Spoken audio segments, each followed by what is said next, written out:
Dentro de los quistes maxilares tenemos a los quistes no autogénicos, entre los cuales se clasifican el nasopalatino y el nasolabial o nasoalveolar. El quiste nasopalatino todavía suele usarse erróneamente el término de fisural para los quistes derivados del epitelio presente durante el desarrollo embrionario.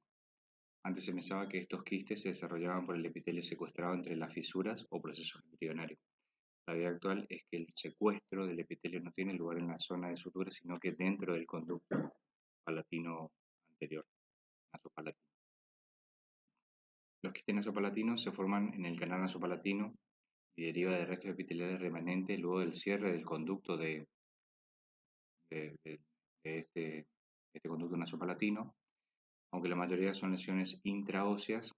Un pequeño porcentaje aparece en el extremo inferior del conducto, ¿sí? En este conducto incisivo, dentro de lo que serían los tejidos blandos. Se denominan quistes de la papila incisiva, no se visualiza radiográficamente. La mayoría de estos quistes se encuentran en el agujero del conducto nasopalatino, la mayor parte. Otros un poco más arriba, dependiendo de su ubicación.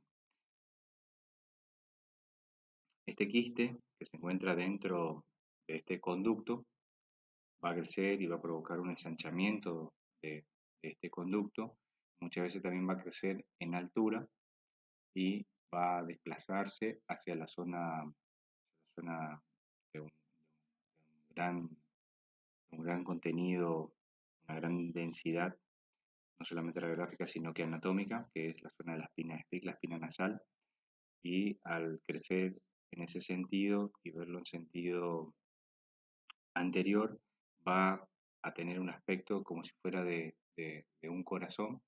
Inclusive en su crecimiento puede provocar el desplazamiento de las piezas dentarias, así que una característica eh, sine qua non de esta lesión, sobre todo cuando alcanzan gran tamaño, se desplazan no solamente en sentido cefalocalado, sino también en sentido mesiodistal, adquieren ese aspecto de corazón.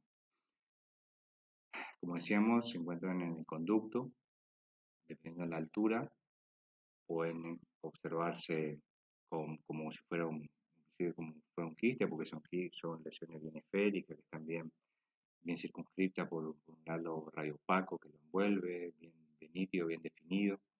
Cuando estas lesiones están bien hacia la zona de tejido blando, aparecen como una lesión, que en este caso a veces se denomina como de la papila incisiva, o dan un aspecto como si fuera de un quiste radicular. Cuando adquieren gran tamaño, sobre todo en altura, en sentido mesiodistal, la espina Spix lo divide y dan ese aspecto como de corazón. En su crecimiento también pueden desplazar a veces a las piezas dentarias. Clínicamente aparece como una inyección fluctuante por detrás de la papila. Frecuentemente es en hombres adultos, son asintomáticos, aunque pueden comprimir muchas veces los vasos que recorren ese conducto y provocar dolor, eh, o la sensación de hinchazón de esa porción de la mucosa oral que recubre la papila, el paladar. Radiográficamente lo vamos a ver como una zona radiolúcida que puede ser bien esférica o cuando alcanza gran tamaño como forma de corazón.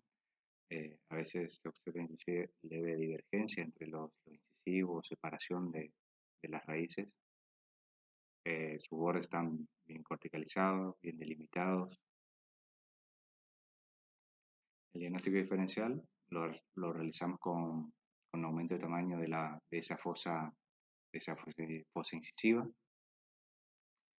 también con quistes radiculares, sobre todo de ese sector anterior, porque también clínicamente nos van a dar un aspecto de hinchazón, como si fuera, bueno, hay que saber ubicar la lesión, determinar radiográficamente si es producto de un proceso inflamatorio, ¿sí? En el caso de los granulomas periapicales, ¿por qué? Porque en el caso de los granulomas son lesiones de tipo crónica que pueden a veces eh, eh, dar el aspecto de una lesión de tipo de lo que si fuera el quiste nasopalatino, Entonces, saber diferenciar ese tipo de lesiones que pueden ser muy similares y necesitamos un diagnóstico muy finito como para poder describirlo. Y en cuanto al quiste nasoalveolar, que es un quiste también no ontógeno, es un quiste periférico derivado del resto del conducto nasolacrimal ubicado por debajo del ala de la nariz. Eventualmente puede producir un adelgazamiento de la cortical adyacente y dar una imagen radiolúcida, pero su diagnóstico es clínicamente. No necesitamos muchas veces de una radiografía para hacer eso. Tiene que ser muy grande realmente para que provoque una remodelación o una reabsorción a nivel del hueso como para que lo podamos ver. Clínicamente vamos a observar que hay un borramiento muchas veces eh, del surco nasolabial, ¿sí? Una deformidad entre las diferentes alas de la nariz o inclusive de las fosas nasales, ¿sí? Muchas veces por dentro de la cavidad bucal podemos encontrar ese abultamiento raro, muy raro, se da más frecuentemente en mujeres, provoca hinchazón que es indolora, sobre todo en ese surco, como se llama una labial, distorsión hacia la nariz, muchas veces si lo comprimimos como que provoca un leve desplazamiento, bueno, y si es muy grande obviamente va a dificultar respirar y a veces puede provocar leve molestia o dolor. Radiográficamente tiene que ser muy, muy grande para que erosione ese hueso, obviamente alveolar o maxilar, y podamos encontrar. Cuando lo hace, observamos muchas veces como una zona deprimida o cóncava. Anteriormente se utilizaba mucho la imagen eh, oclusal, una película oclusal para poder realizar el diagnóstico. Hoy con la tomografía tenemos mayor alcance y diagnóstico. Luego tenemos a los pseudoquistes, que son quistes que no tienen revestimiento epitelial, entre los cuales tenemos el quiste óseo solitario, el quiste óseo neurismático y el defecto óseo Staphylo, que no está considerado como un pseudoquiste, pero lo vamos a mencionar también para realizar el diagnóstico diferencial. El quiste óseo solitario traumático son cavidades óseas que no contienen revestimiento epitelial, pero radiográficamente se observan muchas veces igual que un quiste. Son cavidades vacías en el hueso tapizadas por un tejido conectivo solamente. Los antecedentes obviamente de traumatismo, existe una hemorragia intramedular con reabsorción ósea adentro, provoca una cavidad que se llena de líquido, en este caso sangre. Puede estar vacía o tener líquido, su mayoría de las veces contiene líquido, que es sangre. Localización fundamentalmente en mandíbula, sector anteroinferior, sector de molares, siempre por encima del conducto interno inferior, muy importante este punto. Aparece en individuos entre 8 y 15 años y no produce alteraciones clínicas. Los dientes mantienen su vitalidad. Es importante saber eso porque también nos da una característica y la condición del hueso. Un hueso en pleno crecimiento, totalmente medular, no tan corticalizado, ¿sí? Entonces, se le invoca obviamente causas traumáticas que provoca una hemorragia, ¿sí? Primero una lisis de todo ese espacio medular, ¿sí?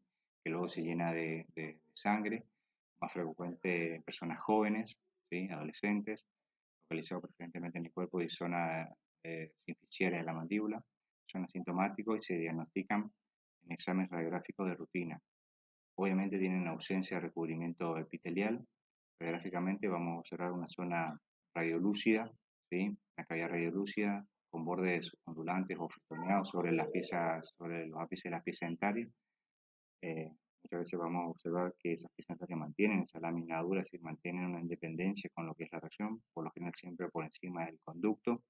No quita que su gran crecimiento puede abarcar por encima de los ápices o por debajo de lo que sea el conducto, ¿sí? Puede adelgazar y expandir corticales, siempre dependiendo de su tamaño. Cuando lo vemos radiográficamente, vamos a observar que esta lesión se imbrinca entre los ápices de las piezas dentarias, ¿sí? Inclusive vemos cómo se mantiene la lámina dura de estas piezas dentarias, ¿sí? que mantiene la cortical alveolar, ¿sí? íntegra. Inclusive podemos observar los pequeños tabiques por donde se provoca la retroalimentación de esa pieza dentaria, ¿sí? cómo se imbrinca entre las piezas dentarias, se mantiene la lámina dura, se mantiene la independencia de las piezas dentarias. Los límites no son del todo precisos, ¿sí? En algunas zonas podemos observar que tiene una leve corticalización, pero en otras su límite no nos permite diferenciar de dónde a dónde se desplaza esa lesión, contenido en su interior totalmente radiolúcido, y podemos ver, como mostramos en algunos casos, pequeños tabiques, ¿sí? Eh, de, de hueso medular. Diagnóstico diferencial con el queratoquiste, ¿sí? Por su ubicación, ¿sí? Sobre todo en la zona anterior. Eh, la diferencia es que muchas veces el queratoquiste también no tiene bordes muy precisos, pero nos permite diferenciarlo por ahí con el quiste traumático, bueno, la anamnesis, que si tuvo un traumatismo, como sean personas por ahí muy jóvenes, también realizar ese diagnóstico diferencial, sobre todo recordar que en personas jóvenes los quistes comienzan de forma unilocular, bien redondeados, y después se van volviendo más multiloculares, y ir separando uno del otro como para poder realizar ese tipo de diagnóstico. El, el queratoquiste se imbrinca entre los ápices de las piezas dentarias. Eh, el, el óseo traumático también lo hace, manteniendo esa independencia, pero de una forma diferente, más ondulada sobre los ápices, mientras que el queratoquiste se imbrinca entre las piezas dentarias. En cuanto al quiste radicular, vamos a ver una continuidad de ese espacio periodontal que provoca una zona radiolúcida en forma de gotita de agua, bien esférica, que crecen en todas las direcciones, con una pieza dentaria posiblemente sin vitalidad pulpar, que tiene un borde bien corticalizado, bien delimitado, con un quiste óseo aneurismático, que es el que vamos a explicar a continuación, que tiene grandes similitudes. Es muy difícil realizar el diagnóstico entre uno y otro, y el diagnóstico realmente necesita de una biopsia para hacer un diagnóstico de certeza. Este quiste óseo aneurismático, su etiología es desconocida, pero se piensa que también está causado por un trauma. Es una cavidad que crece rápidamente y contiene sustancias osteoides, espacios cavernosos llenos de sangre, células gigantes y una red de fibrina. Su localización, sobre todo, se da en molares inferiores, ¿sí? Por ahí un poquito más por detrás de la primera, eh, que el quiste óseo traumático, frecuentemente en mujeres menores de 30 años, y a veces puede provocar dolor a la palpación. Radiográficamente se presenta similar al quiste solitario. No se pueden distinguir radiográficamente uno de otro, es muy difícil. A veces puede dar una imagen multilocular con apariencia de panal de abeja, lo que nos hace pensar por ahí en a veces una meloblastoma. Puede provocar absorción y desplazamiento dentario, expansión ósea. Su aspecto puede ser único multilocular. Así que no solamente es difícil realizar ese diagnóstico diferencial con un quiste óseo traumático, sino que también con una meloblastoma, debido a su ubicación y su comportamiento radiográfico muy similar. El diagnóstico diferencial, obviamente, con un quiste óseo traumático, que es muy difícil, perdón, acá la primera imagen, de realizarlo, pero si nosotros vemos cómo tiene las piezas dentarias su laminadura íntegra, ¿sí? Vemos cómo son piezas dentarias, obviamente, estas jóvenes, un paciente joven que tiene su papila todavía dentaria eh, sin la terminación de ese ápice, cómo se imbrinca, cómo hay una diferenciación o una discriminación entre la pieza dentaria y esa lesión, ¿sí? En cuanto al granuloma central de células gigantes, por ahí que es una imagen ya mucho más agresiva, de comportamiento también mucho más abultativo, que expande, que destruye. Así que bueno, eh, es más similar a veces a una meloblastoma, pero también tenemos que realizar ese diagnóstico diferencial. Obviamente es una lesión de gran tamaño, pero en las lesiones de menor tamaño puede llegar a confundirnos. Y en cuanto a una meloblastoma, porque la meloblastoma, sobre todo en los casos de los son uniloculares, también tiene un aspecto muy similar, con esa radiolucidez bastante homogénea, con bordes eh, a veces bien corticalizados, que nos permite circunscribir la lesión, y en otras eh, eh, ausente, que no nos permite diferenciar los límites de esta lesión. A diferencia, obviamente, el comportamiento de la medulloblastoma es mucho más destructivo, reabsorbe, el ápice de la epicentaria, vemos que esas reabsorciones son en forma de pico de flauta, con bordes truncados, ¿sí? Más rectos, ya ni siquiera es una remodelación, sino que es una reabsorción, ¿sí? Eh, Vemos no solamente que también provoca el borramiento de las tablas de las paredes del conducto, borramiento inclusive de la basal, entonces realmente es un comportamiento mucho más agresivo que no pasa en un quiste óseo traumático, ¿sí? Que dentro de todo mantiene íntegra alguna de esas paredes, con un quiste eh, neurismático que mal, si bien crece, se va infiltrando, ¿sí? No tiene borde de todo preciso, pero no es tan destructivo. Y bueno, por último, la cavidad de Stafner, que lo describimos dentro del pseudoquiste, no es un quiste, pero lo definimos porque muchas veces su apariencia nos da, y sobre todo por su ubicación, nos puede hacer malinterpretar una imagen y definirla como una lesión que no es, ya que es una depresión lingual por inclusión de la mandíbula, por una inclusión en la mandíbula de elementos grasos y glandulares, no es un quiste, ¿sí? Dentro de la clasificación de Stafner tenemos tres tipos, la de tipo 1, siempre hablando obviamente de su relación con la cortical de la superficie bucal, es decir, vestibular de la mandíbula, por lo que la de tipo 1 habla que el fondo de la cavidad no alcanza la cortical vestibular. En el caso número 2, que esta cavidad alcanza la cortical pero no la deforma, y en la de tipo 3, donde la cavidad aumenta de tamaño, alcanza esta cortical y la deforma. También podemos hablar desde los valores de, de densidad, sobre todo que nos proporciona la tomografía a través de las unidades Homefield, ¿sí? Podemos obtener tres tipos, el tipo F, S y G. El de tipo F, ¿sí? Habla que dentro de esa cavidad hay una densidad grasa con valores comprendidos entre menos 200 y menos 50 unidades Homefield. Recordar que las unidades Homefield parten de 0 a valores negativos, por lo cual dentro de ello encontramos tejido graso, ¿sí? Y hablamos de hipodensidad, isodensidad sería 0, que sería el agua, y todos los valores por encima del agua ya vendrían a ser hiperdensos, donde varían, donde tenemos tejido blando, tejido contenido hemático, hueso medular, hueso, bueno, a medida que los valores son más positivos y más altos, vamos encontrando también mayor densidad, es decir, una imagen mucho más blanda. En el caso del tipo S, observamos que dentro de esa cavidad encontramos tejido blando, que sugiere estructuras como nodo linfático, vaso y tejido conectivo u otro elemento.